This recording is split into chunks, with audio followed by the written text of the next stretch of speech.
Welcome, viewers. Youth entrepreneurship has been a much vaunted cliche in Nigeria. Several governments back-to-back have always mentioned youth entrepreneurship and their efforts in driving that phenomenon as one of their major focus and achievement. But how well has youth entrepreneurship done in Nigeria? What are the numbers saying? As much as we have tried to talk about youth entrepreneurship in Nigeria over the years, and in fact, decades, still it looks like youth unemployment keeps increasing, presently at close to 48%, which is quite embarrassing, meaning 1 out of every 2 youths are unemployed or underemployed. And as they say, an idle land is a devil's workshop. What can be done? What are the challenges facing youth entrepreneurship in Nigeria? Do we even have entrepreneurs per se? Or we just have people who are merely middlemen trying to survive, trading, buying and selling, making a spread, hustling, as they say? Perhaps even those who sell things in hold-ups, who chase cars to sell 1 or 2 things and just get by, are considered as youth entrepreneurs. Is this a viable model? Or is this something we should jettison and look at something else? Or perhaps the youth themselves, they're crying for help. Perhaps what they need are proper careers like it used to be back in the day, where they would actually get started in a career and gradually make progress as they grow older. These are many disturbing issues and questions that have been bugging the mind as we consider the fate of our youth today. And joining us to discuss this, Mr. Tosin Adeshile, who himself is a startup person, a youth entrepreneur, and a very enterprising young man who plays in the NGO, in the academia, as well as in the field of entrepreneurship. Welcome, Tosin. Thank you so much. So you heard my narrative as I tried to give a background as to this conundrum that we have. You know, where, if I may put it this way, you know, where is youth entrepreneurship in Nigeria today? Thank you very much. Let me just quickly go down the memory line, and I want to say that before Nigeria gained independence, that was when we got it wrong, where we decided to pick grammar school education instead of vocational education. The colonial master actually studied our environment and noticed that grammar school education is not fit because we have lands, we can farm. I said, okay, let's have, but our forefathers insisted that they want the kind of education that the European, the colonialists, that the kind of education they enjoyed. And that was why we said. Is this documented anywhere? Yes, and that was the grammar school education that we got. Because Tosin, I'll interrupt you, but you go back to that history. I'm very much interested in history. That's why I asked if indeed there's a certain documentation. But what I understand though was around 1947 there was this argument between Obafemi Awolowo and Tai Solarin. And Tai Solarin believes that, look, we need to groom our children to be able to build things themselves, vocational education. That even the schools they will go to, they should build the school themselves. But Awolowo and co, and he was in discussing the concept of King's College. He did not believe, Tai Solarin did not believe we needed something like King's College, and he predicted, quite rightly, that those that were going to send to King's College to get elite education, the moment they are through from King's College, will thumb their noses at Nigeria and say that you know, they are not interested, and they end up abroad, which is exactly what happened. And he tried to create a model that he was discussing in Mayflower, where you go, you have to learn a lot of agriculture, a lot of handwork, and co. And indeed, this may be a major problem. That's why I'm asking. Yes, because the grammar school education I was talking about, even the late Awolowo and Tai Solarin, they were part of people that enjoyed it. Yeah. The time I was talking about was even before they had the opportunity of enjoying the grammar school education. And because on the side, I teach history, media history. And that's where I got most of these facts from. And that was the beginning of our challenges, because what grammar school education prepared people for is for you to go to school. After school, you get a job. So it got to a time that Nigeria ran out of that, because at that time, when you are graduating, a job is already coming to your school on the day of convocation. You can even get 3, 4, 5 offers. But now it now got to a level that we are unable to enjoy that. We are unable to enjoy that, and what we have now is for people to finish and be looking for a job. Normally, there's meant to be a ratio of 1 job like 2, 3 jobs to one person. That's what it used to be, 3, 4. But now it's ratio of one job to like 1,000 or 1,500. So and that's the. So how well is this youth entrepreneurship solving that problem? So when governments and when the people themselves now found out that this is what we have, and that the only thing that can take us out of this unemployment issue is for young people to be job creators and not be job seekers. That was when many youth started coming. And good for us, there were some policies that were started by the government, even through the NYSC and some other policies that people can do. But you see, when you study all those things, you see that entrepreneurship is totally different from what they are being taught. You cannot teach entrepreneurship in a day or 2 days, or you expect it to go and there are so many startups money that government are giving out that if you follow up on them, you see that they are just doing it based on friendship and so on and so forth. You cannot entrepreneurship.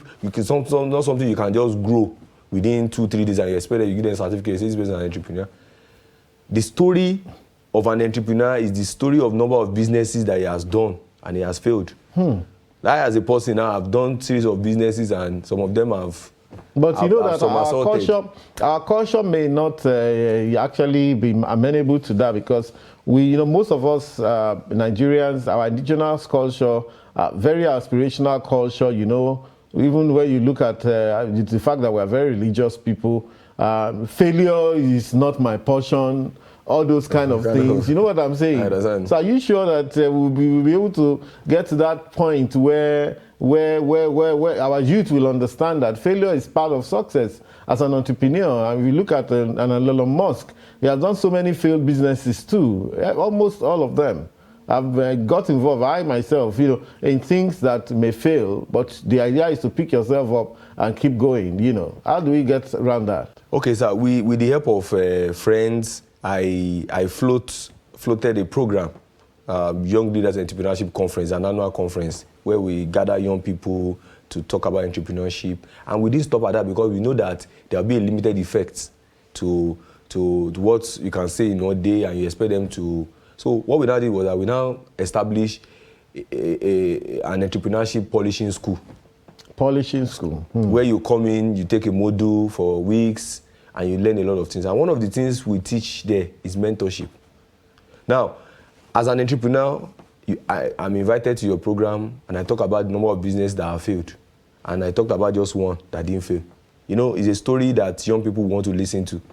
But you don't have a story, you are coming, you are reading book, you are speaking grammar, you can be a businessman, how can you be a businessman?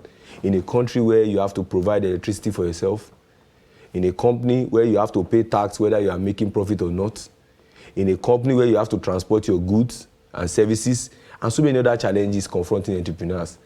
And that's why it has gotten to a limit that in as much as we are talking about youth and entrepreneurship, because if you look at the category of people that are within this line, what UN talked about youth age is between 18 and 35. And when you look at the percentage in Nigeria today, we have between 45 and 60% of people in entrepreneurship, young people.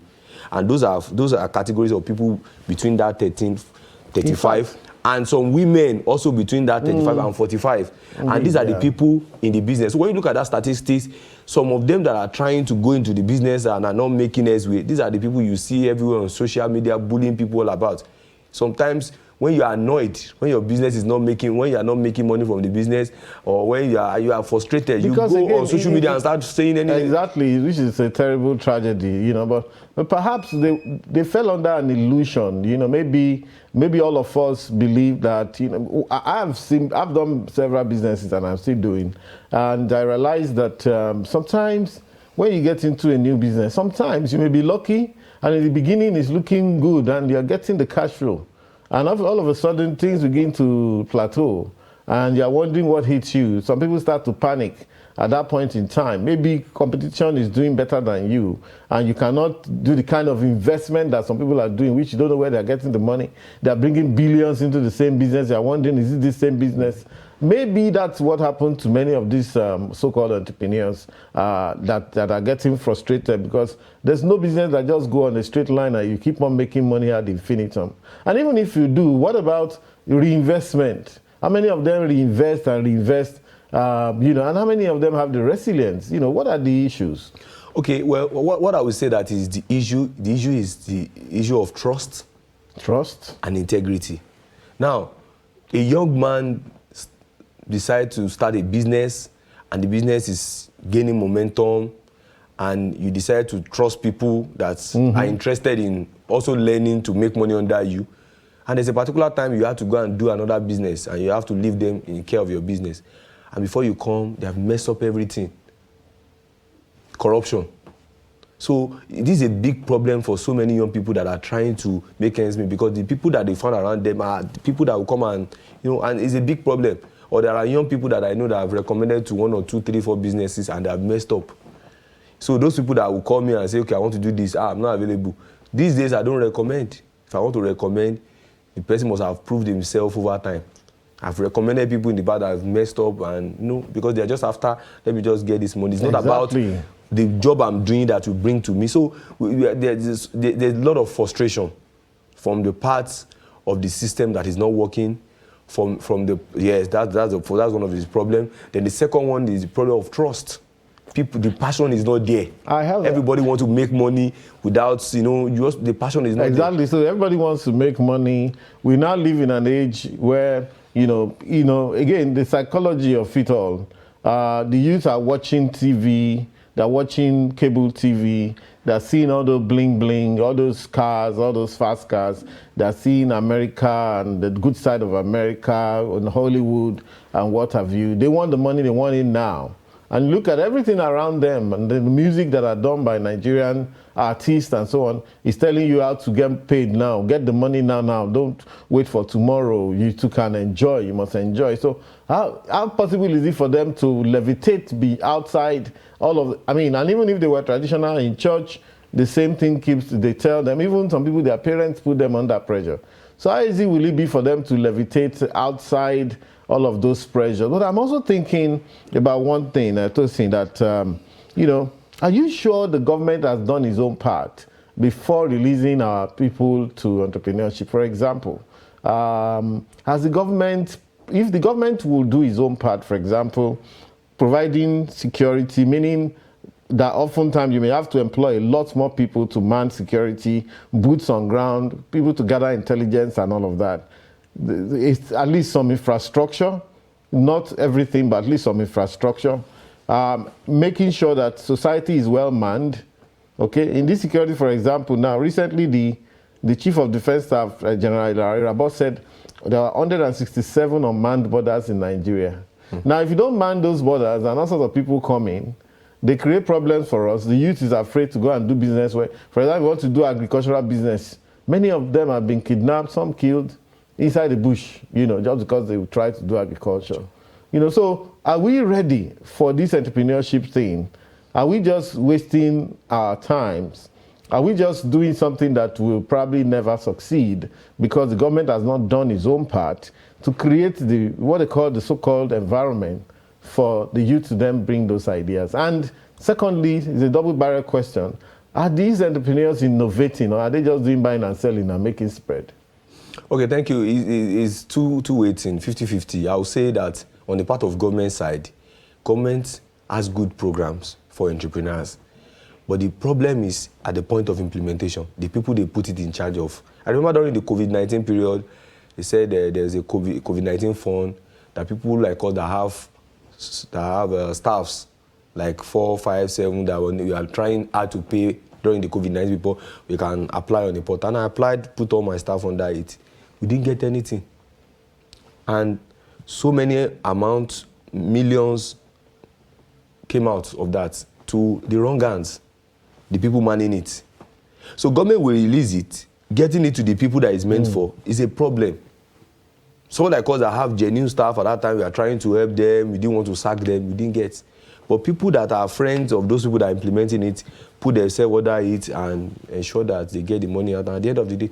So from bottom to up, and from up to bottom is a big problem, because from up to bottom is not getting to the bottom. From up is staying in the up. That's a big problem in terms of the funds and the ideas that the government have for entrepreneurs. On the part of the entrepreneurs, some of them are having issues with integrity issues. Some of them have decided to key into e-commerce. They want to, they can supply, send it to your doorstep, just pay. And you find out that sometimes what I ordered is there from what I got. That's number one. Number two is sometimes you ordered and communication will be off. You won't be able to reach the number again. So many young people lost millions. I think we need to go and pay some bills. We're going to take a short break. We'll be speaking with Mr. Tosin Adeshile. We'll be right back.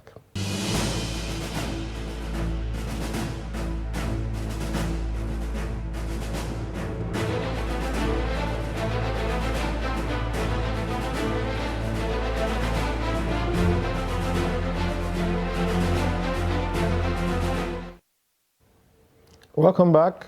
We'll be speaking with Mr. Tosin Adeshile on the subject of youth entrepreneurship and the challenges that are facing our youth in general. So welcome back, Tosin. You were talking about some institutional challenges that youth entrepreneurship is faced with in Nigeria. Can you elaborate more?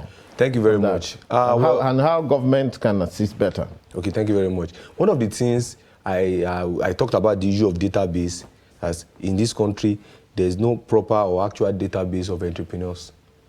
Now, what the government is interested in... Does SME SMEDAN not have something? No. They asked us, we did register on it to have a certificate so that you can be able to get access to that COVID-19 fund, which some of us did not get access to.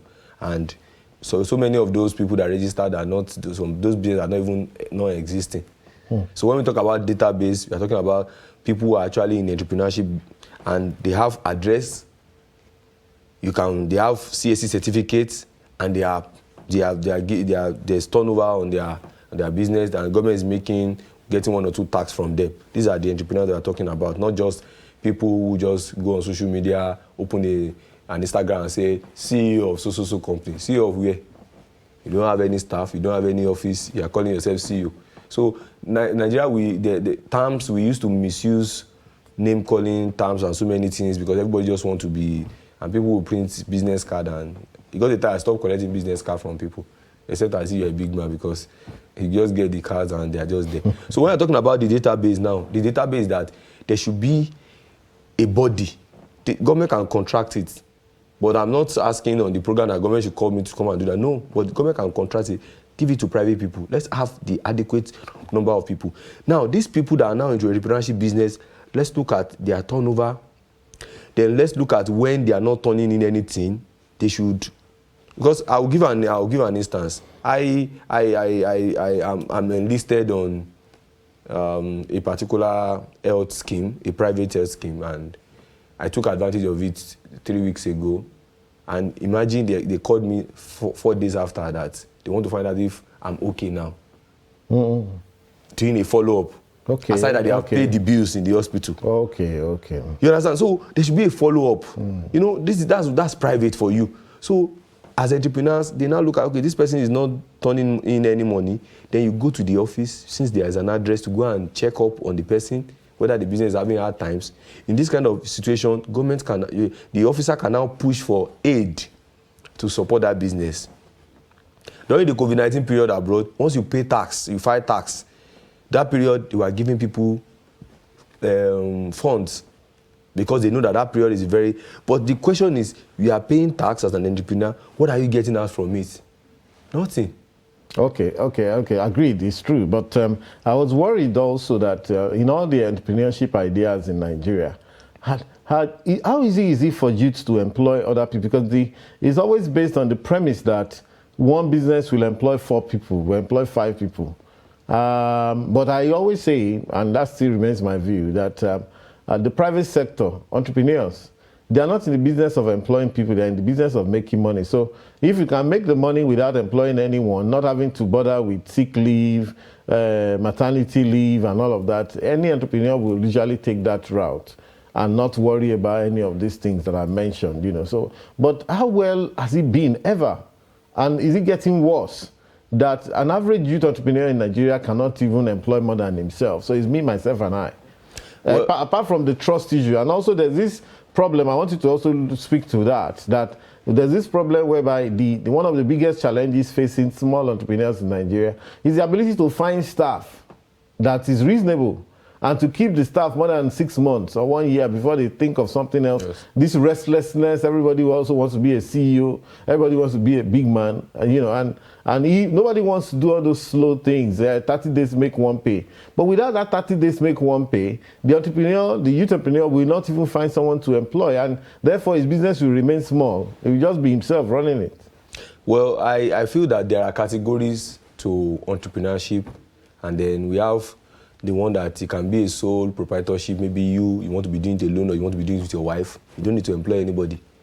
But if you want to take it above that, you want your business to be a limited liability company, you cannot do it alone. You have to employ, if it's one or two. Then if you want to take it to another level, you have to employ more. So there are categories on a number of people that. So I used to tell young people that approach me that they want to go into it. I said, if what you want to sell is something that you can buy a car, a moving vehicle, go to junctions, go there, open your booth and sell. And when you see tax people, pay them tax. We should have some tax officer that will be going about every day. When they see cars like that, you give them tickets.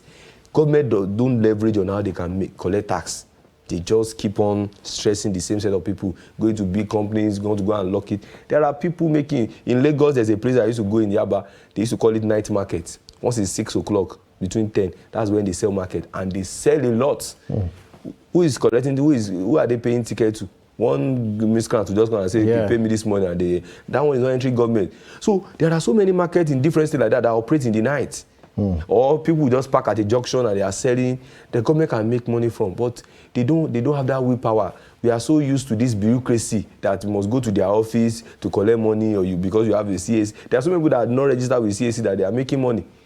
There's a woman selling puff-puff that I once interviewed recently that she makes millions. In 6 months, she's in the big house. If you see, I was wondering. I said, how do you make? He said, because government don't put eye on all those things. They don't. It's just those people that have signboard and say, okay, this one and so on. So what we are trying to say in essence is that if we look at the way it is now, entrepreneurship is not just something that government will say that we want to support young people. Before you support people, let them come with business ideas. When they come with business, invite people, the businessmen that the government has only done that in recent times just to tide over because of COVID and all of that. They pushed a lot of money out, not only in Nigeria, all over the world, maybe, but like you said, there's a need to also kind of be more specific in terms of intervention, and also whatever the government gives out, they need to be able to follow up. There's no follow-up, that's the problem. To follow up and ensure that the monies come back to, But is there any future, what's the future prospect of entrepreneurship in Nigeria? And why are our entrepreneurs not adding value by way of innovating the things that matter to Nigeria? Thank you very much, sir. The people that are making the country proud now are entrepreneurs. Because the most popular language today is Japa among the young people. Yes. It's only the entrepreneurs that are not Japaing. Which is true. Yes, because if you are an entrepreneur in Nigeria, you are doing a business, you cannot go there and be washing toilets. You cannot go there and be doing... You won't believe it. I came from one person's office to this place in Abuja. I never believed such a person existed. Massive. Doing a lot of it. A very young man, well established, owns like a 5-story building somewhere, staff all over the place, everybody's engaged. I think maybe some construction, some, what's it called, maybe some oil and gas or oil servicing and so on. In Abuja, and I was telling him when I met him, I look, he can't do all the business that there is in Nigeria. Even in his sector, he cannot do everything. And he has probably made quite a bit of money. And Nigerians don't know that there's opportunity here. They are running out of the country, and this is the best place where you can make it, you see. So if government want to keep the young people, they should support their hustle. The entrepreneurs have nowhere to go. But apart from finance, what else is there? Well, apart from financing them, what else can government do? You can provide an enabling environment for them. Okay, maybe like what I said earlier. You provide an enabling environment for them. The government, we should work on infrastructures, we should work on the epileptic security issues and so on. By the time you put all those things in order, it makes it easy. But the government is not doing that. So they are the same entrepreneur who buy generator, buy fuel, go and queue to buy fuel, waste hours, and you want them to, and they are still going on the road, the roads are bad and so on. So government need to look for a way to entice entrepreneurs, because they are the one that can speak well about this country. Are we focused on only federal government? What about state governments? Well, what I will say concerning that is politics has entered everything. A state government recently, I don't want to mention, had a program for entrepreneurs. And the GM of that new entrepreneurship agency, he just invited his friends to come and speak at the program. He didn't select people that can impact them. And from different wards, I don't know, maybe they look at the senatorial wards, they pick one person from the ward, say government is helping them with 1 million. And by the time you find out, it's political, not the real businessmen. Maybe the 1 million, they have to even kick back. That's what I'm trying to bring out. That so we are not attracting the genuine entrepreneurs. Okay, I've been thinking about one area where Nigeria can actually start to make immediate progress. You know that, Tosin, you know that we are still a largely commodity export country, primary product. Apart from crude oil and gas as our export, that crude oil and gas is also cancelled out by our importation of petrol and diesel and all of that. But apart from that, the next export is things like sesame seed oil, granite, cocoa, sorghum, what's it called now? Shea butters and co. You know what I'm saying? So, but we also suffer from a lot of post-harvest losses, like mangoes wasting, oranges wasting in parts of Kogi, Benue every year. We're mass. Cashew. So why don't we start our entrepreneurship from focusing on things like that, getting cottage industries that can add value to those crops where they are wasting, so that we have less wastage. They can can those products, they can preserve them into the long term. I'm thinking that that's a good way for us to start. It is a good way, but the challenge is that these young people are too desperate. For instance, the entrepreneurship hub I was talking about, I had an arm under it where we encourage entrepreneurs to develop one or two things. And I have a particular department that I manage myself. We sell Ofada, and there's so many contacts abroad that I used to send to them, and they pay. So we are local Ofada, for Okada, original ones we are sending. But the issue now that we are talking about now is that because the youth want to take away weed, all those abroad, they will put it inside it. They put what? Weed?